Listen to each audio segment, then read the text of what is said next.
Hi, I'm Rocco Staino, and welcome to StoryMakers on KidLit TV. I am delighted to welcome back our very first guest on StoryMakers, Roxie Munro. Welcome back, Roxie. Thank you. And we have you back because you have a new book out. It's Masterpiece Mix. You are no stranger to masterpieces because you create a masterpiece every time you create a book. And so you go into your studio and you create a work of art, and this is about creating art.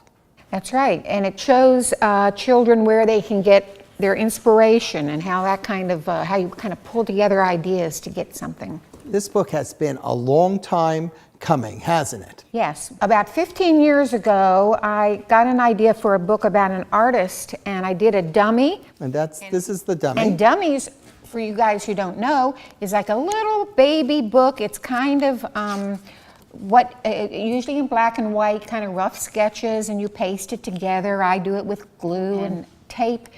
So I made this dummy, and I gave it to my editor. Your editor is kind of like your boss, or your teacher, or your friend. They help you get the book published. And she said, no. And I was shocked. But so she rejected it, and I took the book and I put it into a drawer called Flat Files, and I didn't look at it for 12 years. But then about 2 or 3 years ago, I pulled it out, and I had a new publisher, and I showed it to them, and they're like, yeah, you know, this is a good idea.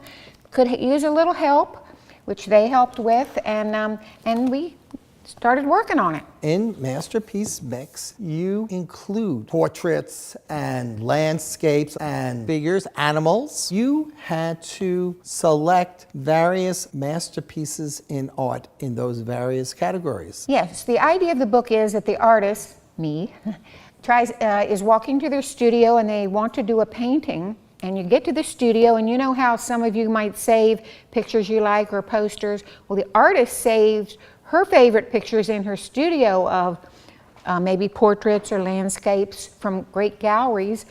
And she looked at those and thought about them. And in the end, did a super masterpiece that kind of pulls them all together. So you're inspired often by what you've learned, and you learn in school and museums and looking around and researching.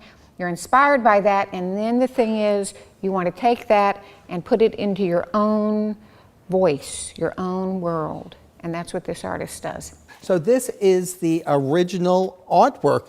Your original artwork includes artwork from many other artists, doesn't it? Yes. So this is called a collage. It's where you take other images, and in this case, some of them I pasted on, some of them I cut a hole in this paper and pasted on the back.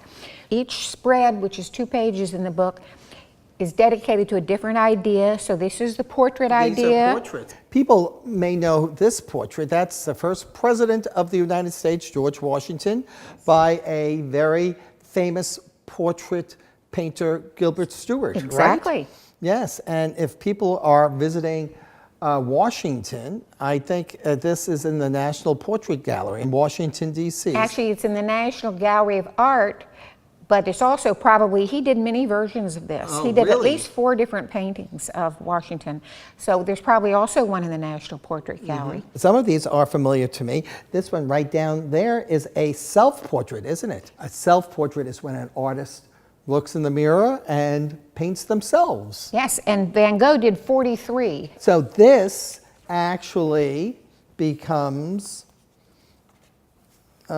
this in the book. You mentioned that an artist goes into their studio and looks at their canvas and decides, what am I going to paint?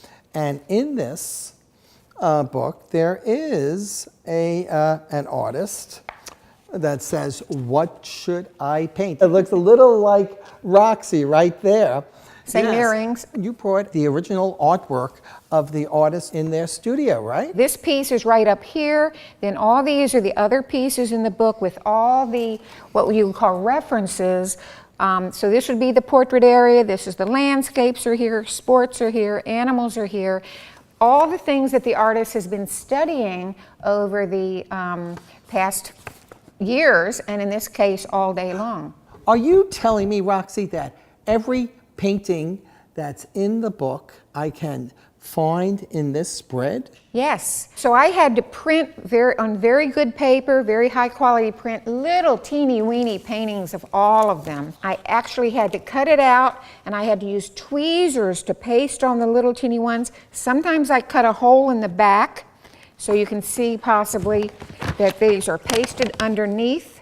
And then some of them I pasted on top and even put little teeny pieces of tape. Here is a copy of Stubbs' dog, and you printed that out. There he shows up in the drawer of all places. All the pictures that we saw earlier in the book, we saw a section of animals, a section of portraits, a section of landscapes.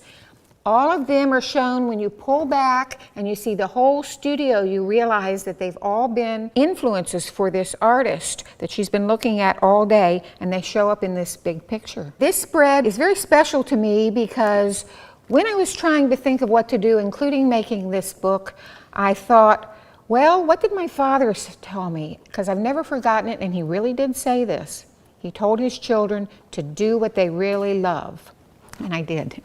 The ending of the book, you find every solitary painting, and this is the view out of the artist's window, and you'll find all those paintings are hidden in here. Part of the fun of the book is after you read the book, you can go to the back. There's actually a key that shows you where some of the paintings are. We have the paintings and then more information on each artist. This is a great way to actually learn about 37 masterpieces, and 38 is Masterpiece Mix. So it was so much fun having you back and learning about the masterpieces, and I can't wait to find out a little more about some of the artwork I'm not familiar with. So, Masterpiece Mix. Remember, until next time, give a kid a book in any format.